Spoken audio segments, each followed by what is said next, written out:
Past life regression जो है ये एक एंशियंट कॉन्सेप्ट है जो कि हमारे ऋषि मुनि किया करते थे। हमारे वेद पुराणों में भी उसका उल्लेख मिलता है। कुछ क्लाइंट्स होते हैं जो हिप्नोटाइज नहीं हो सकते हैं because there are certain mental issues. अगर मुझे लाइफ में कोई स्ट्रगल चाहिए, कोई सफरिंग चाहिए, तो मैं वैसा प्लेनेटरी अलाइनमेंट चूज करूंगी। हमें अपने आप को जब प्रोटेक्ट करना होता है या अपनी एनर्जीज को रेज करना होता है, देन वी यूज क्रिस्टल। नमस्कार, मैं हूं देवू मिश्रा और आप देख रहे हैं नेशनल खबर के पॉडकास्ट चैनल।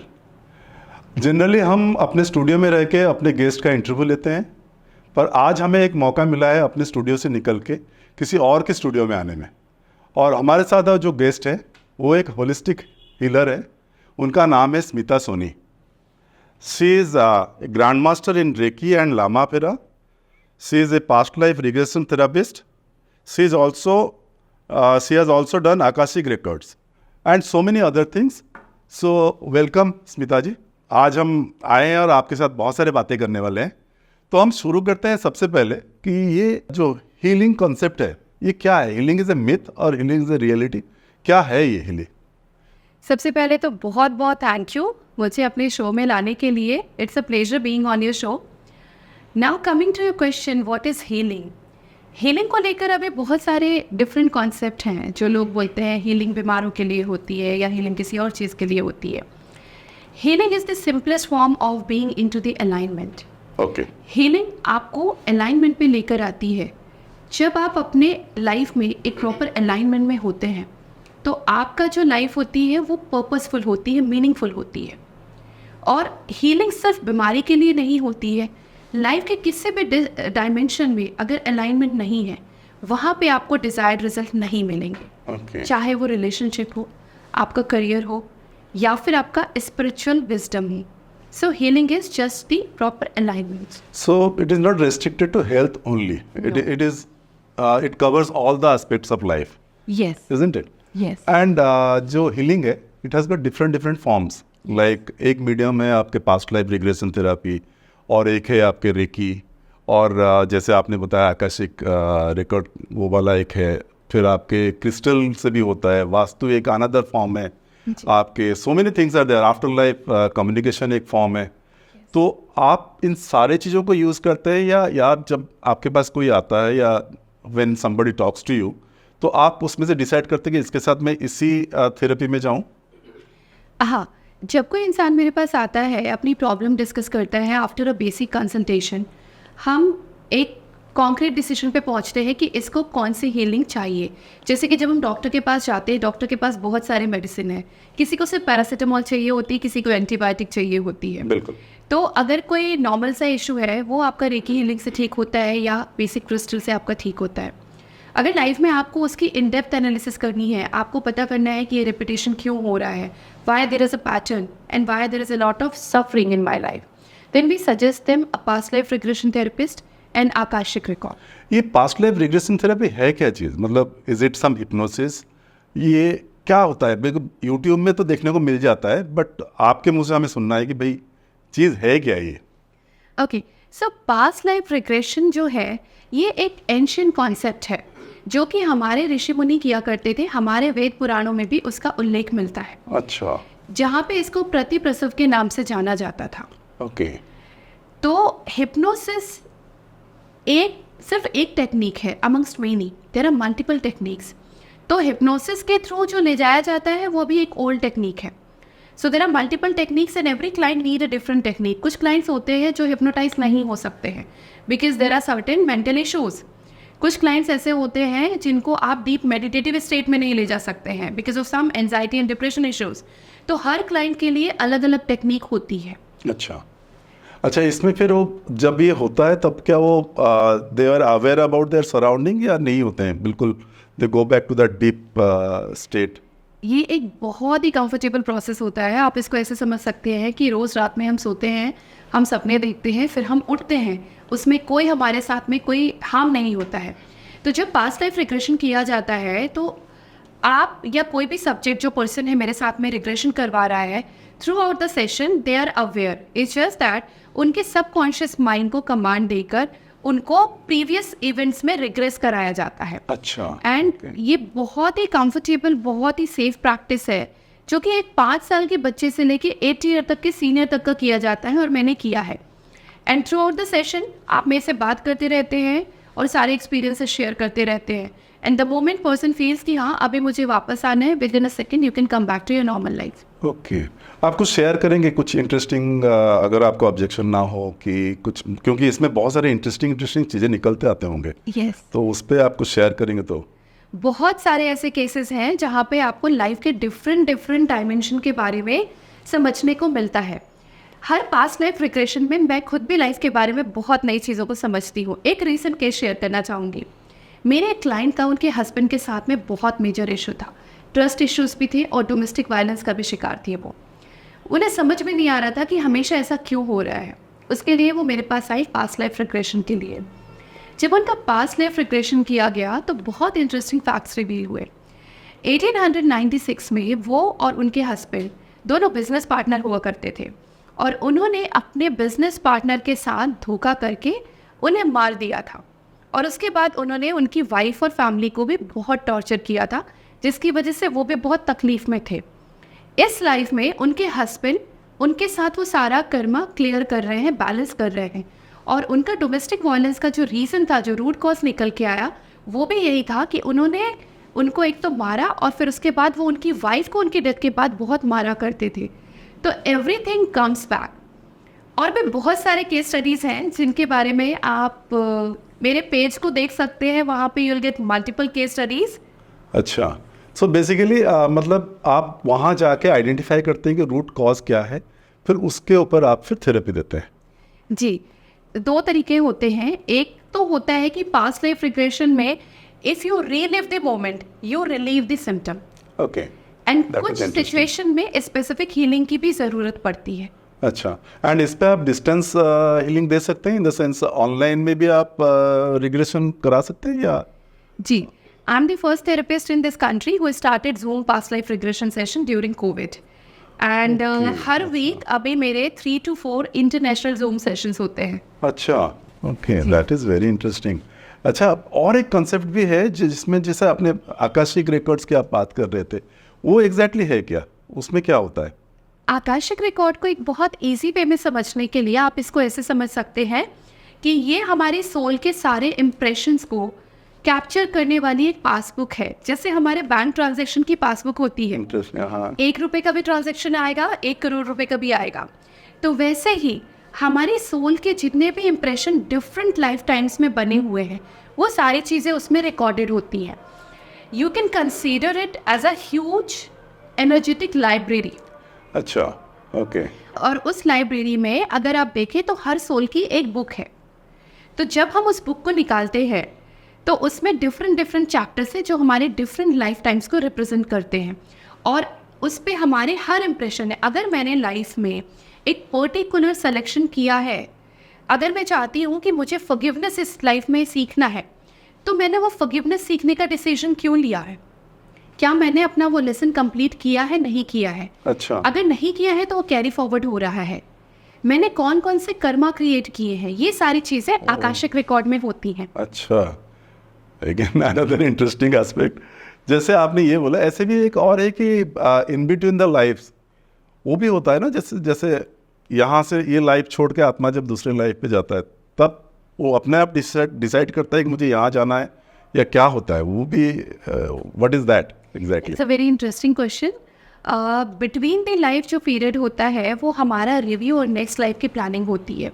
इसको हम ऐसे समझ सकते हैं कि जब एक डेथ होती है, आत्मा शरीर से निकलती है, तो दूसरे शरीर में जाने के बीच में एक पीरियड होता है, that is called between the life period. Okay, उस पीरियड में आप अपनी प्रीवियस लाइफ को रिव्यू कर रहे होते हैं with your celestial team, spiritual team, your guardian angels, your spirit guides, and we have an entire spiritual army with us as a soul.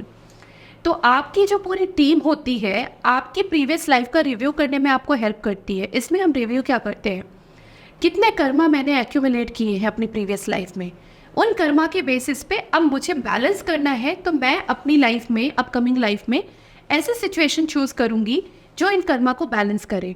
मैं क्या क्या एक्सपीरियंस करना चाहती थी और मैंने क्या क्या लेसन्स कंप्लीट किए हैं और कौन से कैरी फॉरवर्ड हो रहे हैं। जब मैंने प्रीवियस लाइफ का अपना रिव्यू कर लिया based on those pending karmas and tasks. I would create the blueprint of my upcoming life. सिर्फ मैं क्रिएट करूँगी, कोई इंटरफेरेंस नहीं होता है. Based on that blueprint, now I'll wait for each and every favorable situation कि मुझे जो जो एक्सपीरियंस करना है, कर्मा क्रिएट करना है, बैलेंस करना है, उसके लिए फेवरेबल मुझे पेरेंट्स चाहिए, मुझे कंट्री चाहिए, मुझे बॉडी चाहिए, मुझे सारे फ्रेंड्स चाहिए, रिलेटिव्स चाहिए, those who can help me in challenging way also, those who can help me in supporting way also. Okay.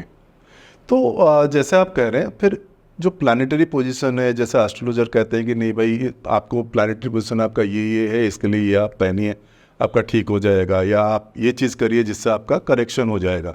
तो अगर आत्मा ने ये सब डिसाइड कर लिया तो फिर इनका तो कोई रेलेवेंस नहीं रहता है.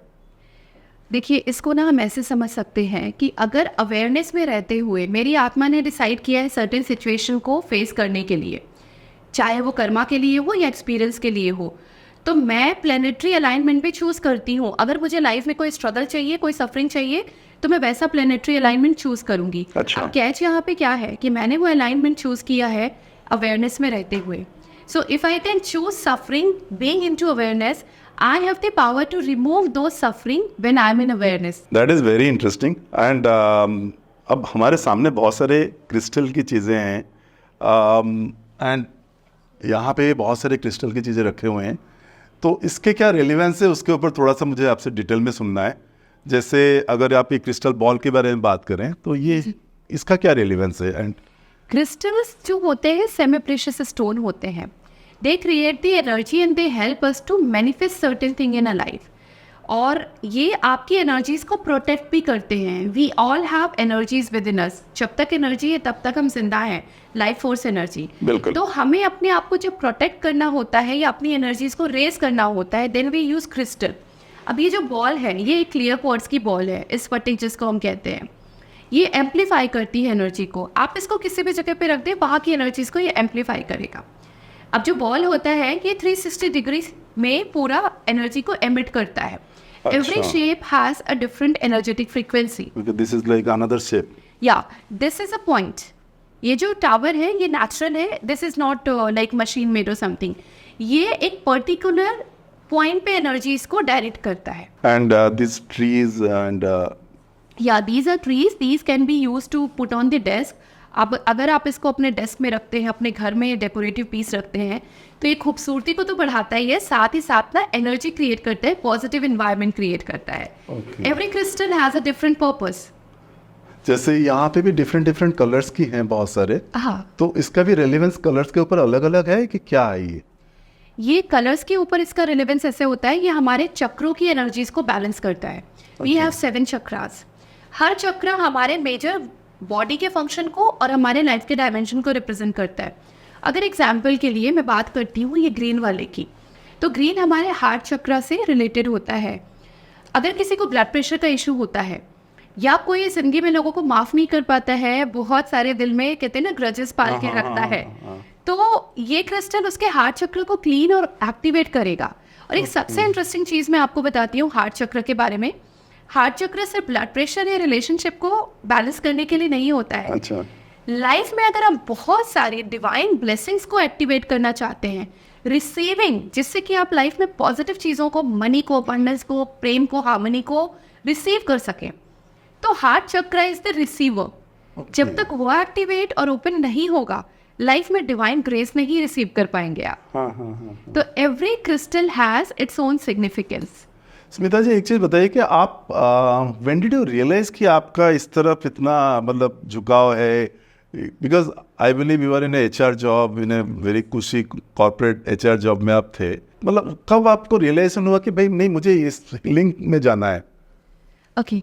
तो देखिए, एक स्पिरिचुअल इंक्लिनेशन मेरा ना शुरू से था. मैंने 2016 तक कॉर्पोरेट में जॉब किया. I have 11+ years of good experience in corporate HR. And I have done my MBA from XLRI. But during my corporate days also, I was missing some link कि मुझे लाइफ में जो करना है वो चीज़ miss हो रही है.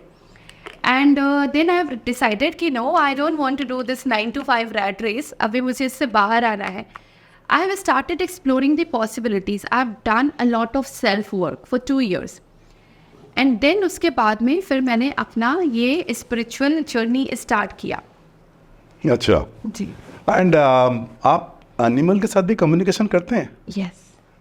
ये कैसे करते हैं, मतलब कब शुरू किया आपने, या what is the first instance of communicating with the animal और बर्ड्स और एनी, मतलब how did you do that? And okay, तो एनिमल्स के साथ में देखिए 2 तरीके से आप कम्युनिकेट कर सकते हैं। या तो एक इनबिल्ट आपके अंदर इंस्टिंक्ट होता है, if you have been into same kind of energies और frequency in your previous life times, क्योंकि आप अपनी इस लाइफ में जो है वो एकदम से नहीं बनते हैं। You develop your soul over the period of multiple life times. तो मैं अगर अपनी बात करती हूँ तो I had this instinct within me because I have been shaman in one of my previous life. Okay, अच्छा, you know about that? Yes, I have अच्छा। explored 16 past life of mine till now, and 16 past life? and I have explored 3 next lives also. We can go ahead and see next life also, future life progression. So coming back to animal communication, so there is a very beautiful incident when I was a kid. I think I was in my teenage. We were in some farmhouse, my ancestral farmhouse. And वहाँ पे बहुत सारे पेड़ पौधे होते थे, चिड़िया पक्षी होते थे। और शुरू से ना मैं एनिमल्स के साथ में बहुत कनेक्टेड हूँ, इवन टिल डेट ऑल्सो। तो एक इंसिडेंट हुआ कि बहुत सारे ना चिड़िया हमारे पास में आई। We all cousins were playing there, हम बच्चे सारे खेल रहे थे। बहुत सारे चिड़िया आए, दे स्टार्टेड लाइक जो वो मुझसे कुछ कह रही हो, मुझे कहीं ले जाना चाह रही थी। अच्छा। एंड जब मैं उनके साथ थोड़ी देर के बाद समझने के बाद गई, थोड़ी देर आगे गई, तो देखा कि एक चिड़िया वहाँ पे ना बेहोश पड़ी हुई थी। Okay. And they were actually seeking you help. Actually animals जो होते हैं वो हमसे ज़्यादा इंटेलिजेंट होते हैं। एंड अगर आप एटॉमिक लेवल पे देखते हैं तो हम सब एक ही एटम से बने हुए हैं। And we are all connected, whether we are animal और नेचर और ह्यूमन, हम सब एक दूसरे के साथ कनेक्टेड है। So when you give up that ego, जब आप एक ओपन स्पेस देते हो, बाउंड्रीज अपनी हटा के, then people also and animal can also come and communicate with you. तो this way they came and they seek help. फिर हमने उस बच्चे को उठाया, उसको पानी पिलाया। Then my brother did some treatment also on him, thinking you know छोटा सा बच्चा ऑल्सो। फिर उसके कुछ दिन के बाद वो ठीक होके वो चला गया। And now I do a professional communication with animals, with pets, with not only animals. I do communication with nature, I do communication with trees, with properties, so I do telepathic अच्छा। communication with each and every energy. तो उससे आप मतलब supposing कोई property के साथ आपने communicate किया, तो आप उससे कुछ रिजल्ट निकाल सकते हैं, जैसे कि? Yes, कई बार होता है कि प्रॉपर्टी हमको डिजायर्ड रिजल्ट नहीं देती। हाँ। या तो कई बार हम नई प्रॉपर्टी में मूव कर रहे होते हैं। वी डू वास्तु, मैं भी वास्तु करती हूँ। बट एनर्जीज जो होती है प्रॉपर्टी की, वो आपको डिजायर्ड रिजल्ट देंगी या नहीं, वो प्रॉपर्टी आपको खुद बताती है। यू नो वॉट एवर वास्तु यू वॉन्ट टू डू, लेकिन अगर वो प्रॉपर्टी आपको एक्सेप्ट नहीं कर रही है तो वो आपको बेनिफिट नहीं देगी। So when I do communicate with property, land हो या कोई बिल्डिंग हो या कोई ऑफिस हो, घर हो, प्रॉपर्टी मुझे बताती है कि whether the property is ready to accept the family और not. Okay. And if already a person is putting up in that property, office या कहीं पे भी, वहाँ पे क्या इशू हुआ था वो पता चलता है। इसके बारे में एक इंसिडेंट शेयर करती हूँ आपसे। एक केस मैंने किया था जहाँ पे एक एंसेस्ट्रल प्रॉपर्टी थी, 4 भाइयों के बीच में कुछ डिस्प्यूट चल रहा था। उस प्रॉपर्टी में जब पता किया, जब मैंने प्रॉपर्टी से कम्युनिकेट किया, तो पता चला कि ये जो प्रॉपर्टी थी, ये पूरी लैंड उनके 4 फादर्स ने अनएथिकल वे से एक्वायर की थी। अच्छा। और उस प्रॉपर्टी में ही जिससे उन्होंने एक्वायर की थी उसको मारा था। अच्छा। एंड देन उसके वाइफ ने उस इंटायर प्रॉपर्टी को और उस क्लैन को कर्ज किया था कि जैसे मेरी फैमिली ख़त्म हो गई है, मेरा बच्चा, मेरा पति, ये प्रॉपर्टी तुम्हें भी ख़त्म करेगी। And to my surprise when I have discuss this with my client, उन्होंने कहा यस, ये हुआ है। क्योंकि उनका जो पूरी फैमिली ट्री अगर जब मैंने देखा तो उसमें उनका पूरा लोग मतलब एक तरह से ख़त्म थे। अभी कोई बच्चे नहीं हैं, उसके पहले जो लोग थे वो 1 by 1 जा रहे थे, तो इंटायर फैमिली उनकी एक तरह से ख़त्म हो रहा था। बिल्कुल। बट जब लैंड की हीलिंग की गई, उनसे कनेक्ट किया गया, जो प्रीवियस कर्ज को रिमूव किया गया, तो उनके फैमिली में अब शादियाँ होने लगी जो बच्चों की नहीं हो रही थी। एंड एक शायद उनके सबसे बड़े ग्रैंड चाइल्ड को अभी बेटा भी हुआ है 2-3 महीने पहले. Okay. So now the property is loving them. ओह अच्छा. स्मिता जी, तो फिर बताइए मुझे, जैसे आप इतने सारे हीलिंग करते हैं, मतलब फ्रॉम मटेरियल थिंग्स से लेके लाइफ के करते हैं, उसमें जनरली जैसे बड़े सीरियस केस भी होता है, जैसे कैंसर हो गया, जैसे कैंसर के केस में क्या उनको भी आप हीलिंग दे पाते हैं? यस, मैंने कुछ कैंसर पेशेंट्स के साथ में काम किया है, जहाँ पे कुछ पेशेंट्स को तो 3 से 4 महीने की लाइफ टाइम दिया गया था, डॉक्टर्स ने दिया था. लेकिन वहाँ पे जब हमने हीलिंग करी, हमारे पास एक बहुत एडवांस स्कैनिंग सिस्टम होता है जिसके थ्रू हम ह्यूमन की पूरी एनर्जी फील्ड को स्कैन करके देख सकते हैं कि अभी ये किस स्टेज पे है. जो आपके सिटी स्कैन में भी नहीं आता है कई बार, वो रिजल्ट आपको हमारे स्कैनर में मिलता है. तो जब मैंने उनका स्कैन किया तो मुझे पता था कि 4 महीने तो अभी बहुत कम है, ये उसके कहीं आगे जाने वाले हैं. तो अभी आई थिंक 1 साल हो गया है, the person has recovered and वो अभी बच्चा बास्केटबॉल खेलता है. He was just 22 years old kid, basketball खेलता है एंड अभी वो काफ़ी रिकवर हो चुका है.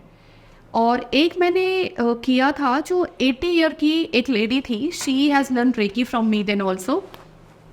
उनका इसोफेगस कैंसर था, अच्छा, 4th स्टेज, एंड डॉक्टर ने उनको भी 3-4 महीने का ही टाइम दिया था. आई थिंक 5 साल हो गए हैं. Now she has learn recce and now she is healing others. Oh that is very interesting actually. बहुत अच्छा है ऐसे, मतलब होप भी लोगों के अंदर आता है.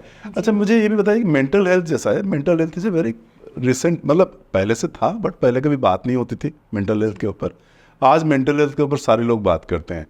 तो उसमें जैसे साइकोथेरेपिस्ट हैं, वो लोग अपना करते हैं.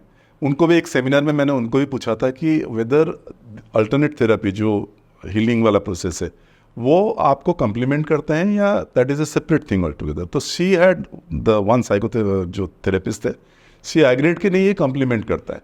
तो आपके पास मेंटल हेल्थ वाले भी बहुत सारे लोग आते हैं जिनको बहुत सारे प्रॉब्लम्स होता है, किसी को डिप्रेशन है, किसी को कोई और भी चैलेंज है. तो how do you handle them and उनके साथ कैसे करते हैं आप? देखिए, reiki is the mother of all the healing modalities. I deal with more than 24 healing modalities, but reiki is base and mother. तो जब आपका मेंटल ब्लॉकेजेस रिमूव किया जाता है with the help of energy healing, you feel difference in very first session.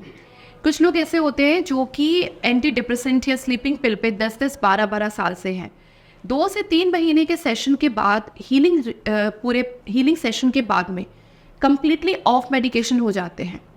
और कई बार हमारे कार्मिक इश्यूज भी होते हैं डिप्रेशन के लिए, जो कि पास्ट लाइफ रिग्रेशन में भी निकल के आते हैं. So karma is a big thing. Yes, karma is everything actually. What you give, it comes back. Comes to you. back. Yes. In this life or in the other life. Yes. It comes so back. whatever you don't solve in this life, it carries forward to next life also. ये अभी इसको ऐसे समझना है कि अगर आप bank का लोन नहीं पे करते हो तो इंटरेस्ट तो लगता है. सेम अगर आप अपना कर्मा यहाँ नहीं क्लियर करते हो तो एक कार्मिक साइकिल आपका बढ़ता जाता है, उसमें इंटरेस्ट लगता जाता है. और जब तक आप क्लियर नहीं करोगे, you have to face that situation. आप सोल से ही बात करते हैं? जी. So like after life communication जिसको कहते हैं, तो आपने किसी से बात किया है कभी इस तरह से कुछ, कभी आपके कोई इंसिडेंट है? बहुत सारे किए हैं. मोस्टली कोविड के टाइम पे बहुत सारे लोग मेरे पास आते थे क्योंकि उनके loved one all of a sudden जा रहे थे, बात नहीं कर पा रहे थे. तो बहुत सारे ऐसे केसेस हुए जिनमें से मैं 1 या 2 का यहाँ जिक्र करना चाहूँगी. एक केस हुआ था जहाँ पे मेरे पास एक मेरी क्लाइंट आई थी जिनके हस्बैंड की डेथ हो गई थी ड्यूरिंग कोविड ओनली. वो शाम को उनसे मिलकर आई, वो कुछ उनसे बात करने की कोशिश कर रहे थे. वो आईसीयू के बाहर थी लेकिन वो समझ नहीं पाई और उसके बाद फिर वो चली गई. शी थॉट कि मैं नेक्स्ट डे आके बात करती हूँ. रात में उनकी डेथ हो गई एंड वो क्या कहना चाहते थे वो ये समझने के लिए पास्ट लाइफ रिग्रेशन उन्होंने करवाया. पास्ट लाइफ रिग्रेशन में पता चला कि वो उनको एक सरप्राइज़ देना चाहते थे उनकी फर्स्ट वेडिंग एनिवर्सरी में, जो कि उनके घर के पेपर्स थे. एक फ्लैट उन्होंने बाय किया था और प्रॉपर्टी पेपर उन्होंने लॉकर में रखे थे कि फर्स्ट एनिवर्सरी में वो उनको ऐसे सरप्राइज़ देंगे. उन्हें ये रिवेलेशन हुआ during the soul communication. And next day when she went and check the papers, सारी चीज़ें वैसी ही निकली एंड उन्होंने कॉल करके फिर मुझे कंफर्म किया. ओके, अच्छा, this is really really amazing. जो नॉन बिलीवर्स है, हाँ, तो वो भी आपके पास आते होंगे कभी कभी, वो भी बोलते होंगे कि नहीं आप क्या बात कर रहे हैं, ऐसा तो कुछ होता भी नहीं होगा. तो आप उनको परसुएट करते हैं या आप उनको बोलते हैं कि ठीक है जो आप कह रहे हैं वो ठीक है, जब उनको रियलाइजेशन होगा तब वो आते हैं, या कैसे आप उनको हैंडल करते हैं? क्योंकि ऐसे भी बहुत बड़े सारे क्वेरीज आपके पास आते होंगे। देखिए, नॉन बिलीवर्स जो होते हैं ना, उनको मैं नॉन बिलीवर्स नहीं कहती। मेरा मानना है कि उनकी कॉन्शियसनेस अभी उस पर्टिकुलर लेवल पे पहुंची नहीं है। जब आप अपनी सोल को इवॉल्व करते हो, अपनी कॉन्शियसनेस को रेज करते हो, then you start understanding and believing the things जो आपने नहीं देखी हैं। जब तक आप अपने एक ईगो की बाउंड्री में जीते हो कि जो मैं जानता हूँ उतना ही है, तब तक आप एक डिफरेंट कॉन्शियसनेस को अचीव नहीं कर सकते। तो जब मेरे पास ऐसे लोग आते हैं तो मैं सिंपली बोलती हूँ, कोई बात नहीं, just wait for your time to come. जब आपका टाइम आएगा आप खुद इन चीज़ों पे बिलीव करेंगे। बिल्कुल बिल्कुल। लास्ट क्वेश्चन मेरा ये होगा आपसे कि आप इतने सारे हीलिंग तो कर रहे हैं, जो परसेप्शन लोगों का बना हुआ है, इवन मेरा भी परसेप्शन ये है कि जब आप हीलिंग करते हैं तो आप अपना एनर्जी भी खो देते हैं, मतलब दैट इज़ ए परसेप्शन। तो आप अपने एनर्जी को कैसे कंजर्व करते हैं? आप भी बहुत सारे क्रिस्टल पहने हुए हैं, तो how do you do that? ठीक है, पहला तो ये एक मिथ है कि जब हम हीलिंग करते हैं या कोई भी हीलर हीलिंग करता है वो अपनी एनर्जी दे रहा होता है। Healers are the medium. हम एक हाईएस्ट सोर्स ऑफ एनर्जी से कनेक्ट करते हैं because we are attune to that particular energetic frequency vibration, कि हम वहाँ से एनर्जी को पुल कर सकें और फिर हम उस एनर्जी को ट्रांसफ़र करते हैं अपने सब्जेक्ट में, जो कि हमारे क्लाइंट होते हैं। और इस तरीके से जितनी बार हम दूसरों की हीलिंग करते हैं, हमें खुद भी एनर्जी रिसीव होती है और हमारी भी हीलिंग होती है। और डेफिनेटली खुद को प्रोटेक्ट करने के लिए हम क्रिस्टल्स यूज़ करते हैं, जैसा कि मैंने कहा। So I use a lot of crystal to protect my energies, to shield my aura and connect with the divine guidance. Thank you so much Smita ji. हम फिर मिलेंगे एंड फिर एक बार बात करेंगे, क्योंकि आपका सब्जेक्ट इतना वास्ट है कि ये एक पॉडकास्ट में कंप्लीट नहीं हो सकता। इसमें we can talk about crystals, we can talk about so many other things you are doing, so will be doing that. Thank you so much. Thank you so much Devu ji. ऐसे ही और interesting podcast आपको देखना है तो please ये podcast आपको कैसा लगा इसके बारे में नीचे कमेंट बॉक्स में कमेंट दीजिए और हमें बताइए कि और किस किस को आप पॉडकास्ट में देखना चाहते हैं। Thank you so much.